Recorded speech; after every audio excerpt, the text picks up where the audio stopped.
जी, तो अब हम बात करते हैं पावर क्वेरी एडिटर के बारे में कि उसका इंटरफ़ेस जो है वो कैसा होता है और आपको उसमें कौन से ऑप्शन जो है वो मिलेंगे। तो आप अगर पावर बीआई ओपन करोगे तो यहाँ पे होम के टैब में आप देख सकते हैं यहाँ पे ट्रांसफॉर्म डाटा का एक ऑप्शन आपके पास मौजूद है। आप अगर यहाँ पे जाते हो ट्रांसफॉर्म डाटा पे क्लिक करते हो तो आपके सामने पावर क्वेरी एडिटर ओपन हो जाएगा। आप यहाँ पे देख सकते हो टॉप में हमारी फ़ाइल का नाम आ रहा है और उसके साथ पावर क्वेरी एडिटर मेंशन हो रहा है। यहाँ पे मेरे पास डिफरेंट जो है वो टैब्स आ रहे हैं। सबसे पहले मेरे पास होम का टैब है, ट्रांसफॉर्म का टैब है, ऐड कॉलम का टैब है, व्यू का टैब है और टूल्स का टैब है। यहाँ पे मैं आपको थोड़ा सा आइडिया देता चलूँ कि अगर आपने जैसे एक्सेल की कोई फ़ाइल कनेक्ट करनी है तो आप क्या करोगे, यहाँ पे आप सबसे पहले होम के टैब में जाओगे और होम के टैब में जाके आप यहाँ पे न्यू सोर्स में जाओगे और यहाँ से आप एक्सेल को जो है वो क्लिक कर लोगे। यहाँ पे मेरे पास ऑलरेडी जो मैंने रिसोर्स फाइल्स आपसे भी शेयर की हुई हैं, मैं वहाँ पे जाके अगर रॉ डाटा में जाता हूँ तो यहाँ पे मेरे पास नंबर ऑफ़ फाइल जो है ना वो यहाँ पे मौजूद हैं। तो मैं क्या करता हूँ, यहाँ पे फॉर एग्जांपल कस्टमर लुकअप को ओपन कर लेता हूँ। जैसे ही कस्टमर लुकअप को ओपन करूँगा तो वो कस्टमर लुकअप बेसिकली मेरी क्वेरी है, उसको मैं यहाँ पे एज अ क्वेरी जो है वो रेफ़र करूँगा। और यहाँ पे जैसे ही मैंने कस्टमर लुकअप की फ़ाइल को ओपन किया तो आपने देखा कि ये एक स्टैंडर्ड फॉर्मेट में पावर बीआई ने मुझे बताया कि आपकी ये जो कस्टमर की लुकअप फाइल है उसमें कुछ इस तरह का डाटा जो है वो हमें नज़र आ रहा है। तो आप क्या करोगे कि आप इसको जैसे ही ओके करोगे तो उसके बाद आप देख सकते हो कि आपके पास यहाँ लेफ़्ट साइड के ऊपर ये क्वेरी ऐड हो चुकी है।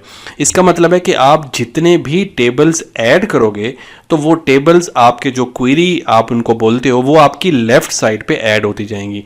इसी तरह से अगर मैं फॉर एग्जांपल एक और टेबल लेता हूँ, यहाँ पे दोबारा जाता हूँ और यहाँ पे जाके मैं आपकी बार कस्टमर की जगह प्रोडक्ट लुकअप को ले लेता हूँ और उसको जैसे ही मैं अगेन मेरे पास उसका फॉर्मेट यहाँ पे ओपन हो जाएगा और पावर बीआई मुझे बताएगा कि इस तरह से फाइल दिख रही है। उसको जैसे ही मैं ओके करूँगा तो आप देखोगे मेरे पास ये दूसरी क्वेरी भी यहाँ पे ऐड हो चुकी है।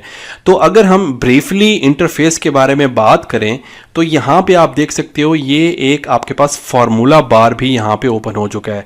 ये फार्मूला बार के अंदर जो फार्मूला यूज़ हुआ है ये बेसिकली इसको आप एम कोड बोलते हो। ये बिल्कुल ऐसा ही है जैसे अगर आप में से कोई VBA या मैक्रोज यूज़ करता है तो वहाँ पे भी जब आप मैक्रोज के लिए स्टेप अप्लाई करते हो तो ऑटोमेटिकली कोड जनरेट हो जाता है।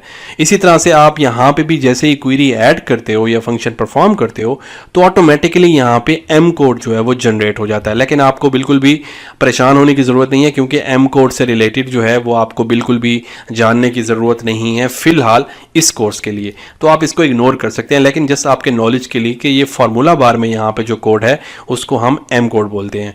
तो लेफ्ट साइड में आपके पास सारी जो क्वेरीज हैं वो आपके पास आ जाएंगी और जिस क्वेरी में भी आपने कुछ ट्रांसफॉर्मेशन करनी हो तो आप कर सकते हैं। जैसे फॉर एग्जांपल अगर मैंने जो मेरी पहली क्वेरी है जो कि मेरी यहाँ पे कस्टमर लुकअप की क्वेरी है, अगर मैं यहाँ पे आऊँगा तो मेरे पास डिफरेंट ऑप्शन है। जैसे फॉर एग्जांपल मैं यहाँ पे अगर आऊँ तो मैं इसमें से किसी भी कॉलम को रिमूव कर सकता हूँ। मैं अगर फॉर एग्जांपल इसको सिलेक्ट करके रिमूव कॉलम करता हूँ तो आप देखो कि मेरे पास वो कॉलम रिमूव हो जाएगा। अब जैसे ही मैंने कॉलम को रिमूव किया तो आप देखोगे यहाँ पे राइट साइड पे मेरे पास ये जो अप्लाइड स्टेप है इसकी एक मेरे पास विंडो ओपन हो चुकी है। इसमें ये बेसिकली वही मैक्रोस का काम करती है। आप जो भी स्टेप अप्लाई करते जाओगे वो स्टेप यहाँ पे सेव होते जाएंगे। आपने जैसे ही रिमूव कॉलम किया यहाँ पे आप देख सकते हो रिमूव कॉलम के नाम से एक स्टेप ऐड हो चुका है। अब यहाँ पे पावर क्वेरी के अंदर आप Ctrl+Z करके जैसे आप पहले करते थे एक्सेल के अंदर, आपने अगर एक स्टेप जो है वो उसको अनडू करना हो तो आप Ctrl+Z या Ctrl+Z करते थे। यहाँ पे आपने क्या करना है कि आपने वो Ctrl+Z की बजाय इसको ऑप्शन को रिमूव कर देना है। जैसे आपने देखा मैंने यहाँ पे रिमूव कॉलम को क्रॉस किया तो मैं एक स्टेप पीछे चला गया हूँ, यानी कि अब वो जो रिमूव कॉलम वाला स्टेप है उससे पहले मैं आ गया हूँ और वो कॉलम दोबारा यहाँ पे ऐड हो चुका है। तो इससे हमें ये पता चला कि ये क्वेरी यहाँ पे राइट साइड पे जो आपके पास विंडो आ रही है ये बेसिकली मेरे तमाम अप्लाइड स्टेप के यहाँ पे जो स्टेप्स हैं अप्लाइड मैंने स्टेप किए थे वो सेव होते जाएंगे। और नेक्स्ट टाइम मैं जैसे ही कोई और फाइल जो है या कोई और डाटा ऐड करूँगा, फॉर एग्जांपल ये मैंने जो कस्टमर लुकअप का डाटा ऐड किया, अगर कुछ और नया कस्टमर आता है और उसका डाटा मैं अपडेट करता हूं, तो वो यहाँ पे ये जो कॉलम था वो उसको फर्स्ट नेम ऑटोमेटिकली रिमूव कर देगा अगर मैंने वो स्टेप यहाँ पे सेव किया होगा या अप्लाई किया होगा। ठीक है, तो आपके पास राइट साइड पे जो ये विंडो आ रही है इसमें आपके तमाम अप्लाइड स्टेप होते हैं। जो लेफ़्ट साइड पे आपकी विंडो आ रही है इसमें आपके बेसिकली तमाम क्वेरीज होती हैं और उस पे आप जो भी ट्रांसफॉर्मेशन आपने करनी हो आप कर सकते हैं। जैसे फॉर एग्जांपल अगर मैं सेकंड क्वेरी को सिलेक्ट करता हूं और यहाँ पे मैं ट्रांसफॉर्मेशन पे जाता हूं और यहाँ पे आपके पास डिफरेंट ऑप्शन आ रहे हैं। यहाँ पे use first row as a header आपके पास ऑप्शन आ रहा है, यानी कि अगर आपके पास इस तरह का डाटा है कि जिसमें आप जो है जो फर्स्ट रो है उसको हेडर बनाना चाहते हो तो आप ये अप्लाई कर सकते हो। देन जो है वो आप पिवट अनपिवट कर सकते हो। उसके बाद आप जो है वो स्प्लिट कॉलम कर सकते हो अगर आपको याद होगा। तो बहुत सारी चीज़ें जो कि हम एक्सेल में परफॉर्म करते थे आप वही चीज़ें बग़ैर फार्मूला के यहाँ पे अप्लाई कर सकते हो और बहुत सिंपल तरीके से उसको अप्लाई कर सकते हो। तो ट्रांसफॉर्मेशन बेसिकली क्या करेगा, ट्रांसफॉर्मेशन का मतलब है कि जिस कॉलम में आप वो अप्लाई करोगे वो कॉलम जो है वो एज इट इज़ चेंज हो जाएगा।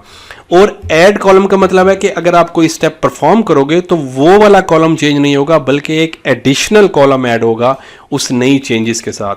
तो जैसे अगर आपने फॉर एग्जांपल यहाँ पे कोई भी कॉलम सेलेक्ट कर लें, लेट्स सपोज आपने ये कॉलम सेलेक्ट किया और आपने यहाँ पे डुप्लीकेट कॉलम जो है वो यहाँ पे प्रेस कर दिया, तो अब आप देख सकते हो कि आपके पास यहाँ पे सबसे लास्ट में वो डुप्लीकेट कॉलम जो है वो यहाँ पे आ चुका है और ये स्टेप भी यहाँ पे जो मैंने परफॉर्म किया है वो आ चुका है। उसके अलावा आपके पास जो है वो फॉर्मेट का ऑप्शन है, अपर केस लोअर केस। आपको पता है कि आपने अगर जो है वो प्रॉपर जो केस यूज़ करने हो तो एक्सेल के अंदर आपको फार्मूला यूज़ करना पड़ता था प्रॉपर का।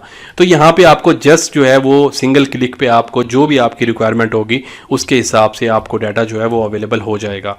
देन जो है वो इस तरह से डिफरेंट चीज़ें जो है यहाँ पे ऑप्शन अवेलेबल हैं, आप ट्रांसफॉर्मेशन के लिए उनको अप्लाई कर सकते हैं।